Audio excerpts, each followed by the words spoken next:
What's up, everybody? Welcome to a PlayStation Conversation. I'm Greg Miller, and this is the pride of Long Island, Colin Moriarty. Beyond you, Greg. Putting some hair on your chest, yeah, right? I need it. Colin, yeah. We run this podcast here called Podcast Beyond. Comes out every Tuesday on IGN and your favorite podcast server. People write in to beyond at IGN.com, just like you can, with questions. Here's one from Mike A. He says, hey, guy. He means guys, but he missed it already. Hey guy, I'm picking up a PS4 on launch day. Since the Vita supposedly can stream all my upcoming PS4 game purchases, I'm very interested in buying a Vita now. But here's my question. Do you think that the PlayStation will release another Vita model when the PS4 launches that's more compatible with the system? Or if I pick up one now, should it handle everything coming up? Also, do we know if it'll stream on day one? Right. First part. Oh, well, you want to handle it? Well, I mean, it's a conversation. Conversational show, conversation. First part, the Vita you currently could go and buy in the stores will be able to do everything as far as streaming, guaranteed. Will they redesign it, Colin? Yeah, they will, one day. Yeah. But not yet. You don't think before the launch of PlayStation 4? They probably, honestly, have millions of these things that are not sold yet. Yeah. I remember before Vita came out in 2011, when it came out in December of 2011, they were talking a lot about how they ramped up manufacturing for Vita. Do you remember this? And they were making it, they have to have unsold stock of this. They're not going to come out with a new one. Yeah. There's only 5-6 million of these things in the wild right now. There's an interesting thing, though. He says something here. He says, since the Vita supposedly can stream all, that's basically where we stand now. Because Shuhei Yoshida told me on February 21st in New York City, the day after the event, when we were at a roundtable, that the idea is that all of these games will stream day one, and they reiterated that at E3, that these games will stream from PS4 over Wi-Fi locally. Through Gaikai. Digital Foundry had an article about a rumor they heard from a reliable source that Sony was going to every third party and asking them to make sure their games could stream, with the exception of games that use the PlayStation 5. Yeah, because obviously that's not going to work, and that's totally fine.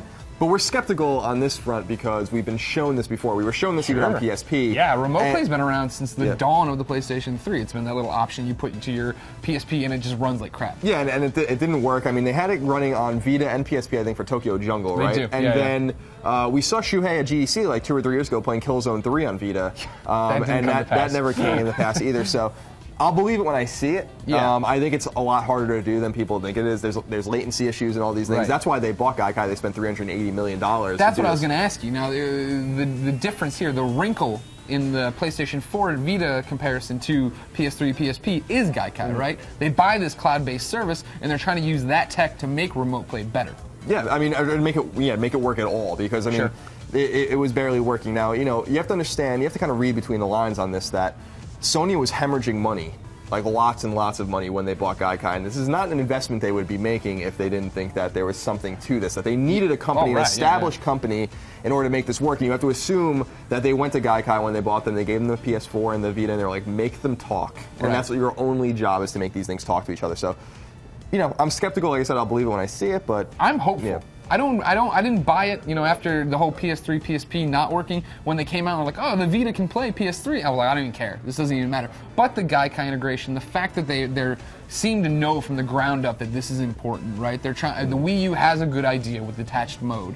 Let's see that actually used on a great system with great games that has all this potential to give you really something to play other than just a watered-down Madden. Yeah, agreed. And as far as like getting a Vita, you're concerned about getting a Vita, you're afraid about a new one coming out maybe with HDMI out at some point. Yeah. Like the dev kits have and stuff like that. Right. No time soon. Yeah, I wouldn't count on that happening anytime soon. I think that you can count on a price drop, maybe at Gamescom, and I think that there'll be a new Vita in the future, like a PSP redesign, but there's all this talk about a new Vita that does things that the old Vita can't do. That would be a huge mistake. Yeah.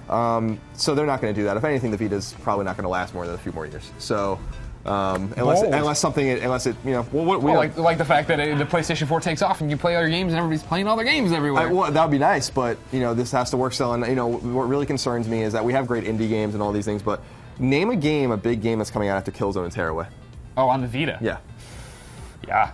No. Nothing. No. There's nothing announced. But every PlayStation 4 game is going to Vita. And that's why. So that's every big game. And that's why I'm going to the bottle.